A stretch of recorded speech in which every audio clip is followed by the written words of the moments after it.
It was a Tuesday when humanity officially stopped existing. No memorial service. No moment of silence. No speech from some old politician with sad eyes and careful words. Just a voice, flat and professional, coming through the speakers of every ship, every station, every corner of the known galaxy. The Galactic Council had voted. The matter was settled. The human case was closed. Species status, extinct. The chamber gave a brief round of applause, the way people clap after a boring presentation just to be polite, and then the council moved on to discuss trade route negotiations along the outer rim. That was it. 8 billion lives. Entire cities, entire oceans, entire generations of people who had loved and fought and built things and left marks on the world. Gone. And the galaxy gave it less attention than a shipping update. On the bridge of the Ember, Commander James Holloway heard every single word of that broadcast. He did not move. He stood with his coffee cup in his hand and listened from beginning to end, and when it was over he set the cup down slowly on the console beside him. The coffee had gone cold an hour ago. He had not noticed until now. Around him, his crew sat in complete silence. 4,200 people spread across 11 ships, all of them listening through the same open channel. None of them said anything. None of them needed to. They had known this announcement was coming for years, maybe decades. The Council had been slowly erasing humanity from official records for a long time, removing human territory from star maps, reassigning human colonies to other species, quietly making it so that humans had never really been there at all. This announcement was just the last step. The final signature on a document that had been written in blood 60 years ago. James had been 31 years old when the HFY came. He remembered that morning with the kind of sharp, painful clarity that only the worst days leave behind. He remembered the color of the sky. He remembered what he had eaten for breakfast. He remembered standing in his front yard and watching the shadows of HFY warships pass over the sun, one after another, so many of them that for a moment he thought it was a cloud. He remembered the sound his neighbor made when the first explosion hit the city center 3 miles away. He remembered running. He remembered that he could not find his brother no matter how many streets he checked. He remembered the moment he stopped looking and just ran because there was nothing else left to do. He had spent 60 years trying not to think about that morning. He spent 60 years thinking about it every single day. The Ember was not a military ship. It had started its life as a simple colony transport, designed to carry settlers and supplies between established human worlds. It was old and ugly and the hull had been patched so many times in so many places that it looked like a quilt made of metal. But it was still flying. After everything, after the genocide, after 6 decades of hiding in the dead spaces between star systems where no one ever looked, it was still flying. James had always believed that meant something. He looked around the bridge at the faces of his crew. Lieutenant Daniel Cole was staring at the blank screen in front of him, jaw tight, hands completely still on his keyboard. Dr. Laura Bennett was standing near the back of the room with her arms crossed, looking at the floor, her lips pressed thin. Ensign Tyler Morris, 23 years old and the youngest officer on the ship, born right here on the Ember and never once in his life having breathed unrecycled air or felt real sunlight on his face, was gripping the edge of his console so hard his knuckles had gone white. These people had given everything. Not just their comfort or their freedom or their normal lives. They had given up the right to grieve properly. They had given up the right to stop and fall apart. They had swallowed their pain every single morning and turned it into something useful because that was the only way any of this worked. James had watched them do it for decades. He had never once stopped being amazed by them. He thought about saying something. Some kind of speech felt right for a moment like this. Something about sacrifice and memory and the fact that the galaxy was wrong about them. But words felt hollow right now. The council had just used a lot of very clean professional words to say that his people did not matter. James did not want to answer that with more words. So he did not. He walked to his mission console, pulled up the command interface and opened the channel to every ship in the fleet. 11 ships. Hidden for 60 years in the darkest, most forgotten corners of space. 11 ships full of people who had spent their entire lives building something the galaxy did not know existed, preparing for a moment the galaxy believed would never come, because the galaxy believed there was no one left to bring it. His fingers rested on the keyboard for just a moment. He thought about his brother. He thought about the sky that morning and the shadow of the ships and the sound his neighbor had made. He thought about Tyler Morris who had never seen the sun. He thought about 4,200 people who deserved better than a Tuesday announcement and a round of polite applause. Then he typed 4 words and pressed send. Begin Operation Reckoning. For 1 second nothing happened. Then every screen on every ship in the fleet switched from standby to active. Lights that had been dark for decades came on. Engines that had sat cold and quiet for 60 years began to warm. Weapon systems that the galaxy did not know existed and could not have imagined ran their first startup checks. 60 years of silence ended in a single keystroke. The galaxy had made its decision. Now humanity was going to make theirs. Nobody on the Ember ever talked about hope. Hope was a word for people who had options. Hope was for people who could still imagine things going back to normal, who still had a version of normal to return to. The people on these ships did not have that. What they had instead was work. Constant, focused, never-ending work. And for 60 years, that work had been the only thing keeping all of them moving forward. Lieutenant Daniel Cole had not taken a single vacation day in 3 decades. Not because anyone told him not to. Not because the rules required him to keep working. But because every time he sat down and did nothing, he started thinking about his father. About the last conversation they had ever had, which had been an argument about something so small and stupid that Daniel could not even remember what it was about anymore. Just the feeling of it. The way he had walked out of the room annoyed, thinking he would fix it later, thinking there would be a later. There never was. So he kept working. The lab was the one place where the past could not reach him quite as easily, because in the lab there was always a next problem to solve and a next thing to build and a next question that needed an answer. The ghost drive had started as a theory written on a napkin. Daniel had been eating lunch alone in the ship's small cafeteria, thinking about the fundamental problem they all faced. Their ships were functional. Their weapons were decent. But none of it mattered if the Kethvar could see them coming. The entire Kethvar military ran on sensor technology so advanced that nothing in known space could hide from it. Ships, stations, even individual escape pods, the Kethvar could find anything that had an engine signature or an energy output. That was how they had been so thorough during the genocide. Nothing had been able to run fast enough or hide well enough. The Kethvar had simply looked at their scanners and followed the signals. So Daniel had spent his lunch thinking about what it would take to make a signal disappear. Not just reduce it or mask it, but actually erase it. Make a ship so invisible that the scanner did not show a blank space where the ship should be, but instead showed perfectly ordinary, perfectly natural background radiation. Not an absence. Not a shadow. Nothing at all. It had taken him 11 years to turn that napkin theory into something real. 11 years of failed tests and rebuilt systems and nights where he sat alone in the lab at 2 in the morning wondering if he was chasing something that simply could not be done. But on a Thursday afternoon in the 22nd year of the Ember's long silence, he ran the test one more time and watched his own ship disappear from every scanner on the vessel simultaneously. He sat very still for a long time after that. Then he wrote up his report, filed it with Commander Holloway, and went back to work improving it. He never celebrated. There was nothing to celebrate yet. Dr. Laura Bennett worked 3 decks below the weapons lab in a room that always smelled like antiseptic and old coffee. She was a geneticist by training and the most quietly terrifying person on the ship by reputation. She did not raise her voice. She did not make speeches. She communicated mostly through data reports and the occasional short, precise sentence that somehow managed to contain more weight than most people's entire paragraphs. She had started studying Kethvar biology in the early years because understanding the enemy was the first step toward defeating them. She had mapped their physiology, their immune systems, their neurological structures, their reproductive biology. She had done all of this from stolen data fragments and whatever scientific records humanity had managed to save before the genocide. It was slow, painstaking work.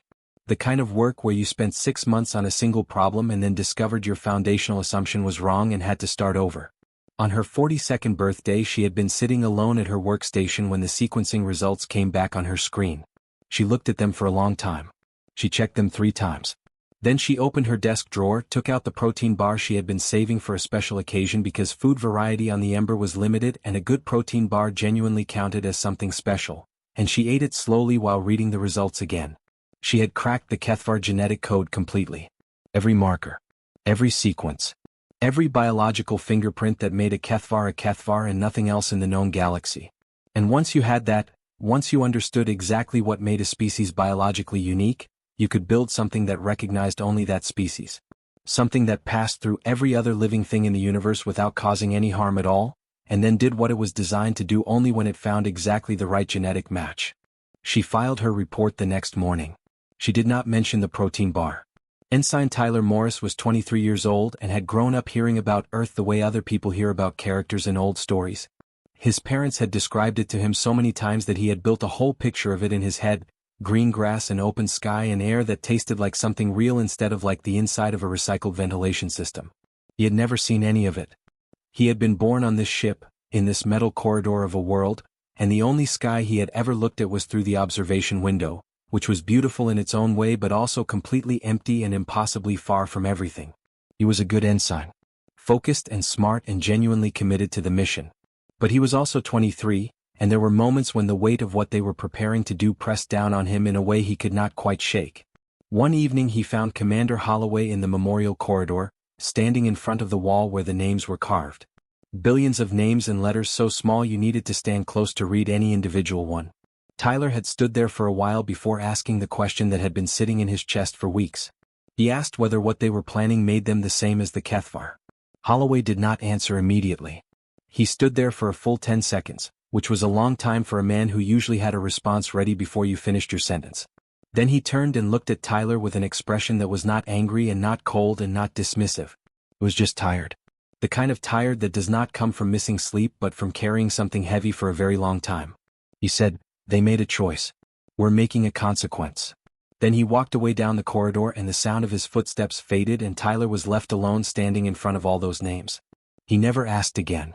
Not because the answer had satisfied him, but because standing there in that corridor, surrounded by the names of 8 billion people who never got to ask any questions at all, he realized that some things were simply beyond the reach of a clean answer. He went back to work the next morning. Just like everyone else. The first station never knew what hit it. One moment it was a fully operational Kethvar military installation, running its normal Tuesday night shift, its crew going through their routines the way they had gone through them 1,000 times before. Patrol reports being filed. Equipment checks being logged. Somewhere in the lower levels somebody was probably eating dinner. Somewhere else somebody was probably complaining about their schedule. Normal things. Ordinary things.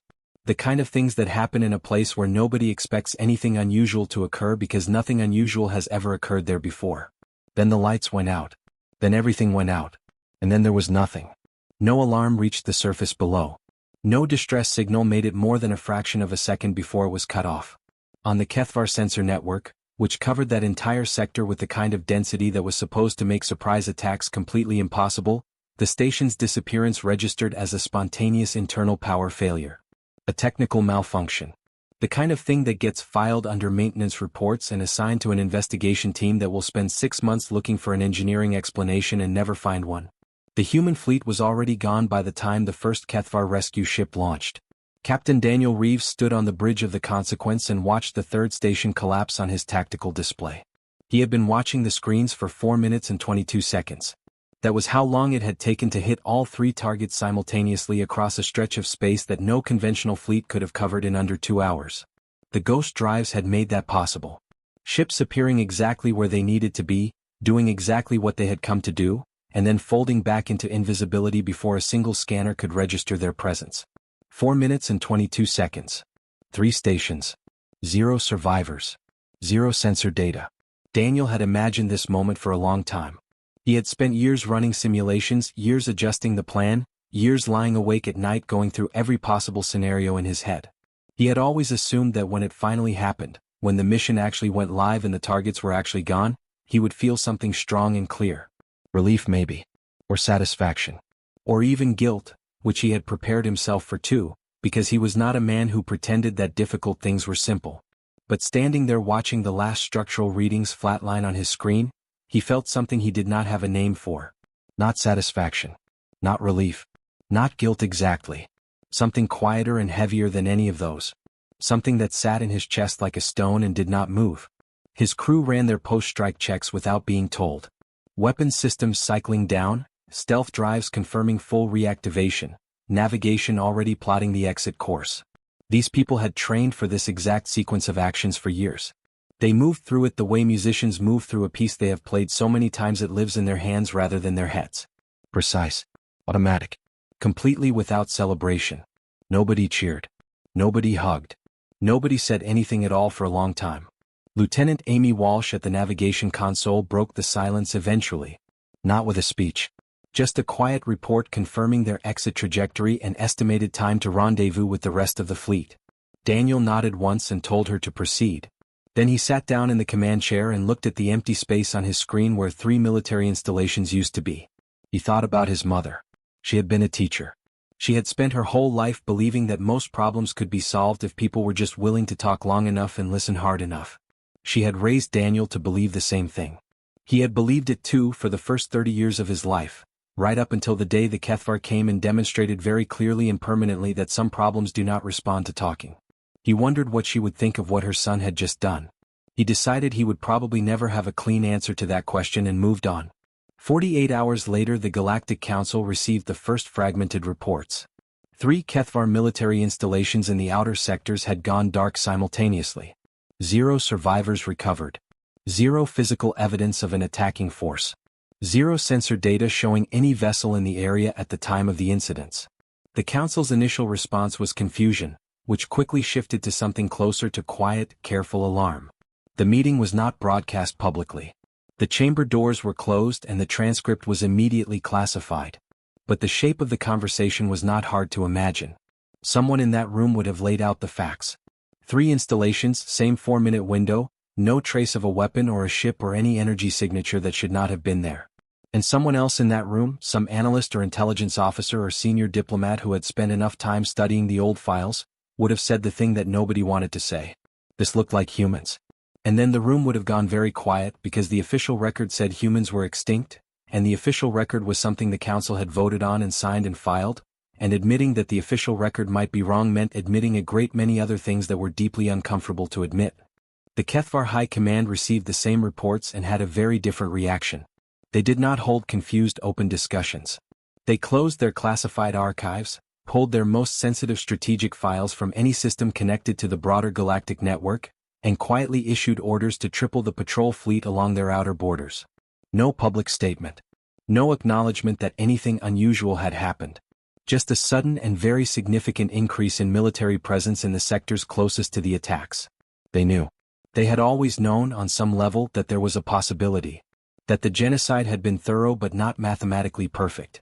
That in a galaxy this large, with this many dark and forgotten corners, a small enough group of survivors could theoretically disappear for long enough to become something dangerous.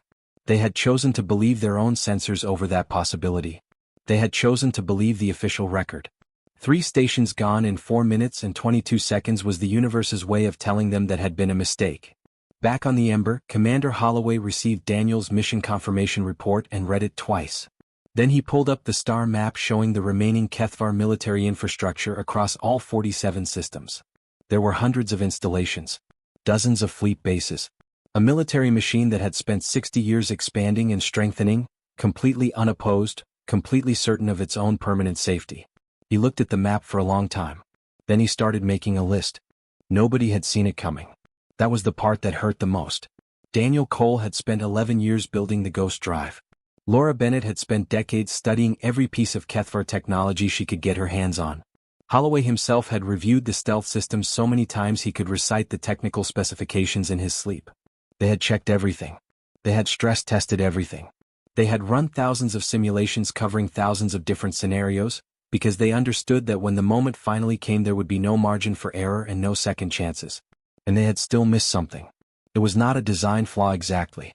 The Ghost Drive worked perfectly. It did exactly what Daniel had built it to do, folding the ship's electromagnetic signature into background radiation so completely that no active scanner in the known galaxy could detect it. The problem was something much smaller and much harder to anticipate. A passive resonance signal. A tiny, almost imperceptible frequency that the drive produced not when it was running but when it was simply existing. Not a broadcast. Not a beacon. Just a faint harmonic vibration in the fabric of space itself, so subtle that no human instrument had ever been sensitive enough to pick it up. The Kethvar instruments were sensitive enough. Commander James Holloway had been sitting at his console reviewing deployment schedules when the proximity alert hit. 40 seconds of warning. That was all the time between the alert and the moment 80 Kethvar warships dropped out of faster-than-light travel in a perfectly calculated formation directly surrounding the entire human fleet. Not near them. Not approaching them. Around them. A complete encirclement executed with the kind of precision that made it immediately clear this had not been a lucky discovery. The Kethvar had been tracking them. They had known exactly where the fleet was and they had taken their time positioning their forces before making their move. 40 seconds. James looked at his screen and understood the situation completely within the first 5. 80 warships against 11. Conventional weapons would not be enough. Running was not an option because the encirclement covered every viable exit vector. The ghost drives were useless now because the Kethvar had already proven they could track the resonance signal, which meant going dark would just tell the enemy exactly where each ship was while removing humanity's only offensive advantage. There was one option. He had built it into the contingency plans years ago, back when he had first started thinking seriously about what would happen if the fleet was ever cornered. He had hoped he would never need it. He had built it anyway because hope was not a strategy, and he had learned that lesson a long time ago. He gave 2 orders in rapid succession. The first sent the Bright and the Carol on a direct intercept course toward the densest concentration of Kethvar warships. Both ships responded immediately, their pilots understanding without being told what was being asked of them. They had all read the contingency plans. They had all known this scenario existed. Knowing something exists and watching it happen in real time are 2 entirely different things, and James kept his eyes on his screen as both ships accelerated hard into the wall of enemy vessels, drawing the Kethvar formation exactly where the gravity corridor had been pre-positioned. The second order detonated the corridor. Both human ships were gone in under a second. 63 Kethvar warships went with them. The remaining 17 enemy vessels broke formation immediately, their commanders suddenly dealing with the chaos of losing most of their fleet in a single instant. The human ships, already repositioned during those 40 seconds of warning, hit the surviving Kethvar vessels before they could regroup. When it was over, the sensor display showed 17 destroyed Kethvar ships and 2 destroyed human ships. James looked at those numbers for a long time. He did not look away from any of them. He had made the decision with full understanding of what it meant. He had made it in under 5 seconds because there had not been time for anything else. But understanding why a decision was necessary and sitting with what that decision cost were 2 completely different things, and he sat with it now in the quiet that followed the battle, while his crew ran damage assessments around him and nobody said anything that was not directly related to ship status. The Bright had carried 212 people. The Carol had carried 194. 406 men and women who had spent their entire lives working toward this mission, who had woken up that morning and gone through their routines and had no reason to believe the day would end any differently than the day before. James knew most of their names. He had commanded this fleet for a long time. Ensign Tyler Morris found him in the memorial corridor about an hour after the battle ended. James was standing in front of the wall the way he sometimes stood there, not really reading the names, just being near them. Tyler walked up beside him and stood quietly for a moment before speaking. When he did speak, his voice was steady, but there was something tight underneath it, something that had been sitting in his chest since the moment those 2 ships disappeared from the display. He said that Holloway had killed their own people. James said he was aware. Tyler asked how he was supposed to live with that. Not in an accusatory way. Not with anger. Just an honest question from a young man who had grown up on the ship believing in this mission and was now standing in front of the evidence of what that mission actually required. James was quiet for a moment. He looked at the wall in front of him, at the names that covered every surface from floor to ceiling, billions of them in letters so small you could barely read them individually, each one a person who had not gotten to make any choices at all. His wife's name was on this wall. His brother's name was on this wall. The names of people he had grown up with and gone to school with and shared ordinary unremarkable days with, people who had just been living their lives when the Kethvar decided those lives were not worth preserving. He said, "The same way I've lived with all of it." Then he walked back to the bridge without another word, sat down at his console, and opened the final deployment sequence that Laura Bennett had spent 20 years building. His hands were completely steady. His face was completely calm. Inside his chest something old and heavy and permanent was doing what it had always done, which was simply continue to exist without any resolution and without any relief, the way it had every day for 60 years. Tyler stayed in the corridor alone for a while after that. He looked at the wall. He looked at the new names that would need to be added to it, 406 of them, people he had known and eaten meals with and passed in hallways 1,000 times. He thought about what Holloway had said and he turned it over in his mind, and he did not find anything in it that made him feel better. But he also did not find anything in it that was wrong. He went back to his station. The mission was not finished.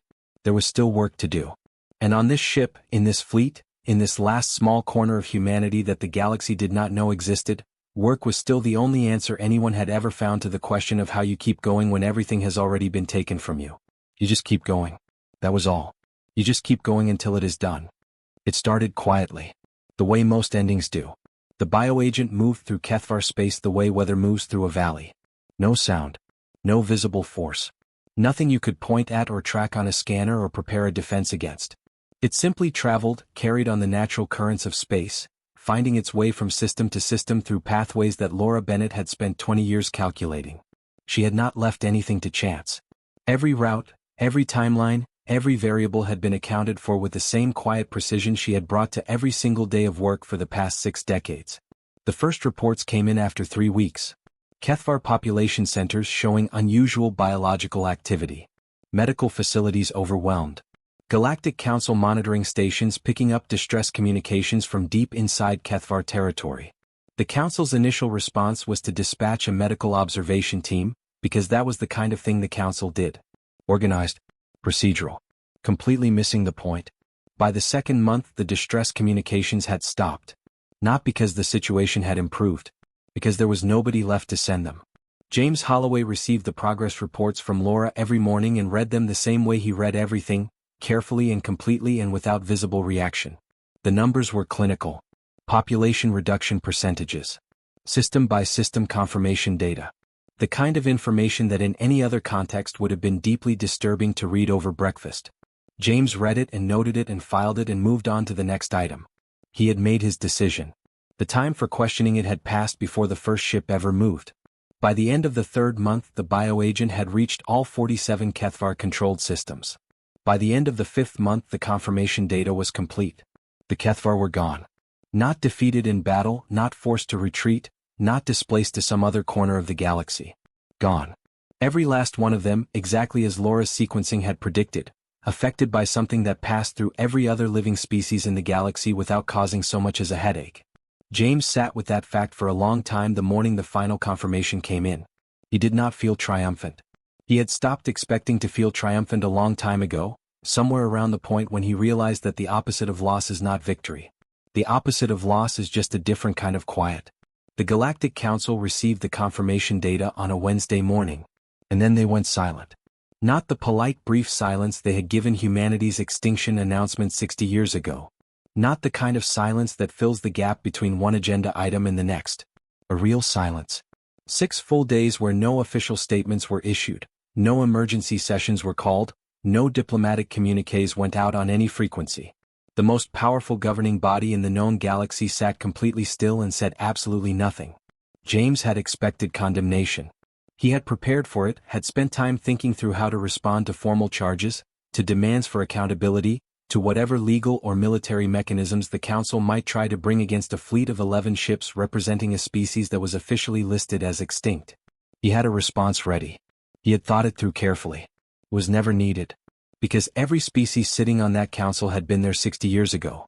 Every ambassador in that chamber represented a civilization that had received the early reports of the Kethvar genocide while it was still happening, had reviewed the evidence, had discussed it in closed sessions, and had ultimately decided that the political and economic complications of intervening outweighed the moral obligation to stop what was being done to 8 billion human beings. They had chosen their trade routes and their diplomatic relationships and their comfortable stability over the lives of an entire species. They understood, without anyone needing to say it out loud, that their silence 60 years ago and humanity's silence now were connected.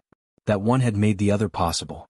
That if you stand by and watch a fire burn down someone's house and then act surprised when the survivor eventually stops being peaceful about it, the surprise is not entirely honest.